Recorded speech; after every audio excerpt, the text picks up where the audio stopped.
আমি আছি এখন গভর্নমেন্ট সেক্টরেই আছি। তো আমি পড়িয়েছি নিজেও সায়েন্স নিয়ে। আচ্ছা। আর আমি ইন্ডিয়া গভর্নমেন্ট মিন্টে আছি। তো মানে আমরা কি করি কারেন্সি বানাই জেনারেলি।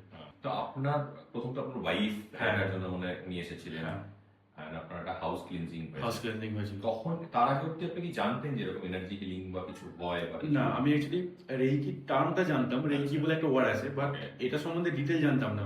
একসময় হয়তো ভাবতাম যে রেইকি মানে হয়তো কোনো এটা কোনো মেডিকেল টার্ম হতে পারে। হ্যাঁ।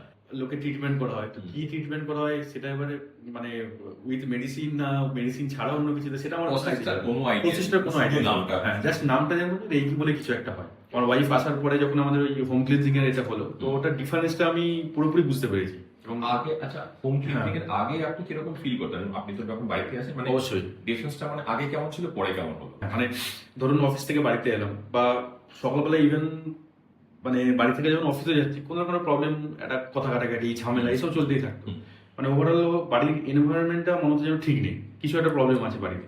আর নাহলে এভরিডে তো মানে আনওয়ান্টেড ওয়েতে জিনিসগুলো হতে থাকে। হ্যাঁ। দেখা যাচ্ছে আপনিও বুঝতে পারছি না কেন হচ্ছে কি ঝামেলা। হচ্ছে, কোনো মানে ধরুন একদম বেসিক জিনিস নেই ঝামেলা শুরু হয়ে গেল, এরকম টাইপের একটা ঝগড়া ঝামেলা এইসব চলতোই। কিন্তু মানে পোস্ট হিলিং মানে উইদিন 3-4 ডেজ আমি নিজে ফিল করতে পেরেছি না যে 3-4 দিনের মধ্যে উইদিন 3-4 ডেজ মানে ইভেন এটা আমি ওয়াইফকে বলেছি যে মানে এতটা ফাস্ট হবে আমি জিনিসটা বুঝতে পারি। তখন ধরুন হয়ে যাওয়ার পরে যখন বাড়িতে আসছি মনে হয় যেন এনভায়রনমেন্টটা অনেকটা বেটার আছে।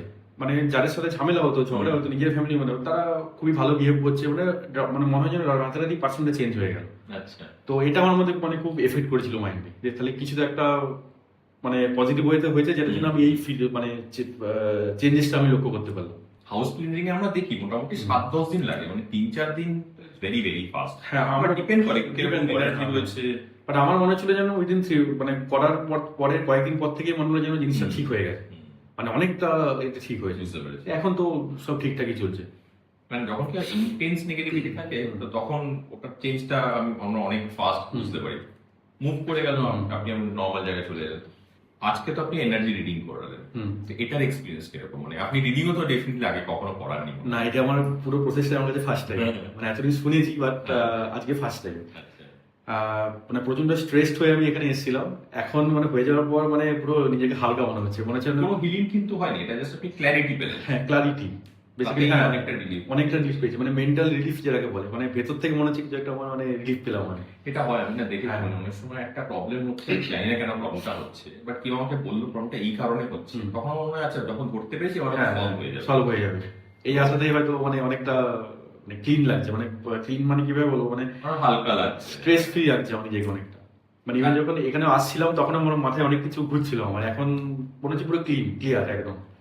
এমনি যেটা আপনি দিয়ে যে কোয়েশ্চেন গুলো হয়তো করলেন তার যেরকম আপনাকে আনসার দিল বা তার যেরকম ওভারঅল আন্ডারস্ট্যান্ডিং, মানে সেটা অনেক সময় হয় যে হ্যাঁ, আমি বুঝতে পারছি না যে কি বলছে, আপনি মোটামুটি কানেক্ট করতে পেরেছেন সবকিছু। হ্যাঁ ক্লিয়ার, So it's ওদিক থেকে আমি একদম ক্লিয়ার।